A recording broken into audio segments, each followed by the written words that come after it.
မှန်တစ်ချက်ကိုရိုက်ခွဲလိုက်ရင်ကိုယ့်ရဲ့သွားတဲ့မှန်စာတွေကိုပြန်ဆက်လို့ရကြရပါလိမ့်မယ်။ဒါပေမဲ့လူတစ်ယောက်ရဲ့ကကြမ္မာနဲ့ဝိညာဉ်ကိုရိုက်ခွဲလိုက်မိရင်တော့ဘလုံးမှပြန်မြင်လို့မရနိုင်တော့ပါဘူး။လာလာဝီဟာသူမရှိကမှန်တဲ့ကတရေမကိုကြောက်လွန်းလို့မှန်ကိုရိုက်ခွဲလိုက်ပေမဲ့အဲ့ဒီမှန်ကွဲစာတိုင်းမှာသူမရဲ့ကြောက်မဲ့ဖွယ်ရာပုံရိပ်တွေကထောင်နဲ့ချီပြီးပွားများလာခဲ့ပါတယ်။အခုသူမပြန်တရေရလာတဲ့အခါမှာတော့လောကကြီးကသူမထင်တယ်လို့ဖြစ်မနေတော့ပါဘူး။လာလာဝီမျိုးလုံးတွေကိုအာယူပြီးတော့ဖွင့်လိုက်ပါတယ်။ပထမဦးဆုံးခံစားလိုက်ရတာကတော့သူမရဲ့မျက်နှာတစ်ခုလုံးထုံကျင်းပြီးပူထူနေတာပါပဲ။ဗဝင်းကျင်ကအဖြူရောင်နိုင်ရန်တွေနဲ့ဆေးနံ့တွေကြောင့်သူမဆေးရုံရောက်နေမှန်းသိလိုက်ပါတယ်။သမီးတတိယပြီလား။ဥက္ကဋ္ဌဦးကျော်သားရဲ့အတန်ကတုံရင်နေပါတယ်။လာလာဝီစကားပြောဖို့ကြိုးစားပေမဲ့သူမရဲ့ပါဇက်ကအနာကြောင့်ဖလို့မရဖြစ်တယ်လို့နေပါတယ်။သူမလက်ကိုမြောက်ပြီးမျက်နှာကိုစမ်းကြည့်ဖို့ကြိုးစားပါတယ်။မလုံနဲ့သမီးလက်ကိုမထိနဲ့အောင်။ဖခင်ဖြစ်သူကသူမလက်ကိုအတင်းလှမ်းဆွဲထားပါတယ်။လာလာဝီရဲ့ရင်ထဲမှာဒိတ်ခနဲ့ဖြစ်သွားပါတယ်။ညကအဖြစ်ပြက်တွေက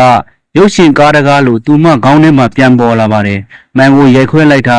ဖန်စားအကွက်တွေလွင့်စင်လာတာပြီးတော့အဖေကျမမျက်နှာဘာဖြစ်တာလဲ။သူမရဲ့အတန်ကအကွက်ပြီးပုံမှန်မဟုတ်တော့ပါဘူး။ဦးကျော်သွားကမျက်နှာလွှဲလိုက်ပါတယ်။အခန်းထဲကိုဆရာဝန်နဲ့တူနာပြုဆရာမတွေဝင်လာပါတယ်။သူအားလုံးရဲ့မျက်နှာတွေထဲမှာတနာစီယာတရားတကောင်ကိုကြည့်နေတယ်လို့အကြည့်မျိုးတွေကိုလှလှဝရီမြင်နေရပါတယ်။ဒေါက်တာဟိစောကမလှလှဝရီစိတ်အေးထားပါခင်ဗျ။ညကမှန်ခွဲစားတွေကမင်းရဲ့မျက်နှာပေါ်ကိုစင်ကုန်တာခွဲစိတ်မှုတော့လှုပ်ထားပေးပါတယ်။ဒါပေမဲ့ဘာဖြစ်လဲမှန်ပေးကျမကိုမှန်ပေးစမ်း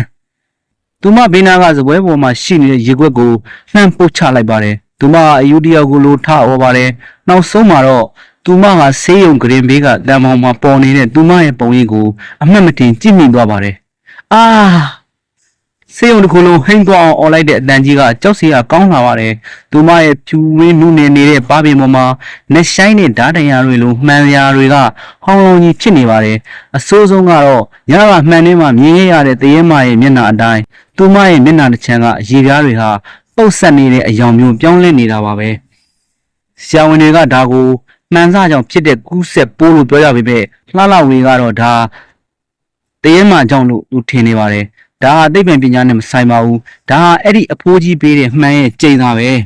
။လှလှဝေအိမ်ပြန်ရောက်လာပါပြီ။ဒါပေမဲ့အရင်ကလိုမာနာတခွဲသားနဲ့မဟုတ်ပဲခေါင်းမီးခြုံပြီးဝီးချဲပေါ်မှာထိုင်နေရတာပါ။အိမ်ကစေကန်တွေကသူမကိုမြင်တာနဲ့ခေါင်းငုံပြီးဝေးကရှောင်ကြပါတယ်။ဒေါ်နဲ့မူကတော့မျက်ရည်တွေတုံပြီးသူမရဲ့ဟင်းရည်ပူပူလေးယူလာပေးပါတယ်။မမလေးဟင်းရည်လေးတောက်လိုက်ပါအောင်။အားရှိသွားအောင်လို့ပါ။လှလှဝေကသူမကိုလှည့်ကြည့်လိုက်ပါတယ်။သူမရဲ့မျက်လုံးတစ်ဖက်ကနီမြန်းနေပြီးကြောက်စရာကောင်းနေပါတယ်။နင်ငါ့ကိုကြည့်ပြီးရင်းနေတာမလားဒေါ်နန်းမူအရင်ကနင်ငါ့ကိုရက်ဆက်ခဲလို့အခုငါဒီလိုဖြစ်တာကိုနင်ဝမ်းသာနေတာမလားမဟုတ်ရပါဘူးမမလေးရဲ့အန်ဒီကြီးတကယ်စင်မကောင်းဖြစ်ရတာပါထွက်သွားစမ်းအားလုံးထွက်သွားစမ်းငါ့ကိုဘယ်သူမှလာမကြည့်နဲ့သူမလက်ထဲကဟင်းရည်ခွက်ကိုဒေါ်နန်းမူစီလှမ်းလွှတ်ပစ်လိုက်ပါတယ်ဒေါ်နန်းမူရဲ့လက်မောင်းမှာဟင်းရည်ပူတွေလောင်သွားပေမဲ့ဒေါ်နန်းမူကဘာမှမပြောဘဲတိတ်ကလေးထွက်သွားပါတယ်လှလှဝီရဲ့စိတ်ထဲမှာနောင်တဆိုတာထက်ဒေါသနဲ့မလာနိုမှုတွေကပိုပြီးကြီးစိုးနေပါတယ်ညရောက်တော့သူမအိတ်ခမ်းထဲမှာတယောက်တည်းကြံခဲ့ပါတယ်အခန်းထဲကမှန်သမျှကိုဖခင်ဖြစ်သူကဖယ်ထားခိုင်းပေမဲ့လှလှဝီရဲ့စိတ်ထဲမှာတော့တခုခုလှုပ်ဆောင်လို့နေပါတယ်အတန်ကအဝေးကလာတာမဟုတ်ပါဘူးသူမရဲ့ခေါင်းထဲကနေလာတာပါသူမဟာအိယာပေါ်မှာတုံရင်နဲ့ဆင်းလိုက်ပါတယ်ပြီးတော့သူမဝယ်လာခဲ့တဲ့မှန်ကွဲစာတွေသိမ်းထားတဲ့အမိုက်ကုန်းစီကိုရှောက်သွားပါတယ်ဖခင်ဖြစ်သူကအဲ့ဒီမှန်ကွဲစာတွေကိုလှုပ်ပစ်ဖို့ပြောထားပေမဲ့အစီကံတွေကမိပြီးအခန်းတောင်မှာထားခဲ့မိတာပါလာလာဝီက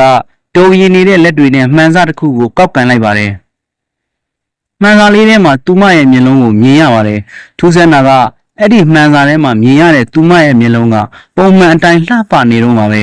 ဟင်ငါပြန်လှတာလားသူမနှောက်တဲ့မှန်စာတစ်ခုကိုကောက်ကြည့်ပါတယ်အဲ့ဒီမှန်စာထဲမှာတော့သူမရဲ့နှုတ်ခမ်းလေးတွေကနီးမြန်းပြီးအရင်လိုဆွဲဆောင်မှုရှိနေပါတယ်လှလှရီဟာဝမ်းသာအားရနဲ့မှန်စာတွေကိုလိုက်ကောက်ပါတယ်ဒါပေမဲ့သူမမသိလိုက်တာကအဲ့ဒီမှန်စာတွေထဲမှာမြင်နေရတဲ့အလှတရားတွေဟာသူမရဲ့အလှတရားတွေမဟုတ်တော့ပါဘူးနင်ပြန်လှခြင်းလားလှလှရီအလှတရားကိုပြန်ရဖို့ဆိုရင်နင်တစ်ခုခုကိုပြည့်ဆက်ရမယ်ငါကဘာပေးရမှာလဲင ငါမှရှိတာအကုန်ပေးမယ်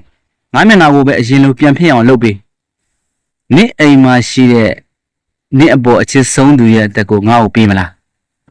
လှလောက်ရီဟာတုံကနေဖြစ်သွားပါတယ်သူမအပေါ်အချစ်ဆုံးသူသူမအဖေလားဒါမှမဟုတ်သူမကိုငငယ်ကလေးတည်းကပြုစုလာတဲ့ဒေါ်နန်းမူလား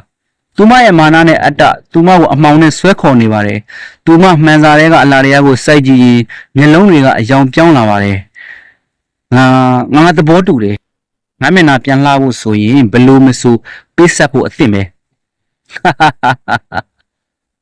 မိမိရဲ့အလားတရားအတွက်အရင်အနည်းဆုံးသူမရဲ့အသက်ကိုယ်တော်မှာပေးဆက်ဖို့ဝင်မလေးတော့တဲ့လှလောက်ရီ